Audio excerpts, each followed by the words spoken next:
سلام دوستان، توی این ویدیو قرار آموزش اصلاح رنگ فیلم ها رو با نرم افزار کپکات انجام بدیم.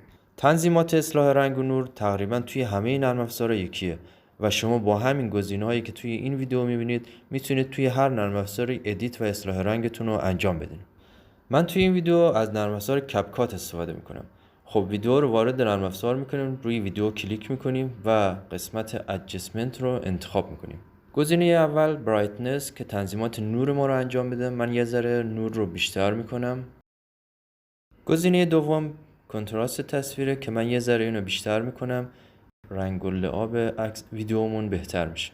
سچوریشن برای غلظت رنگ و اکسپوژر برای شدت روشنی که این دوتا رو من تغییر نمیدم. فقط یه ذره شارپن میدم که سوژه یه ذره شارپتر و برجسته تر دیده بشه توی تصویر. یه خورده هایلایت ها رو کمتر میکنم که اون قسمت های روشن بافت پیدا کنه و شادو ها رو یه ذره هم روشن میکنم که خیلی رفت یه ذره کمتر که قسمت های تاریک هم بهتر دیده بشه. و تمپرچر یه ذره تمپرچر بهش میدم که گرمتر دیده بشه. هرچی به سمت چپ بیاد سردتر میشه و هرچی به سمت راست بره گرمتر میشه تمپرچر.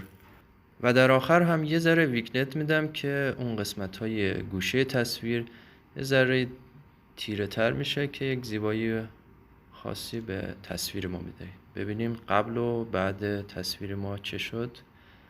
همینطور که میبینید یه ذره تمپرچر اون دمای رنگی ما بالاست، باید یه ذره تمپرچر رو کمتر کنیم. من دوباره تنظیم کنم تمپرچر خودم رو انتخاب میکنم، تمپرچر رو یه ذره کمتر میکنیم که از اون حالت گرمی خودش خارج بشه. خب تایید میکنم.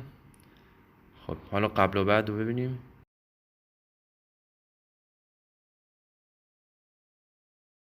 ادجستمنت رو روی همه ویدیو تنظیم میکنم و بعد از اون خروجی میگیریم. ببینید خیلی عالی شده. با همین تنظیمات میتونید توی همه نرم افزارهای ویرایش، چه عکس باشه چه فیلم باشه، میتونید اصلاح رنگ انجام بدید. تا یه آموزش دیگه، خدا نگهدار.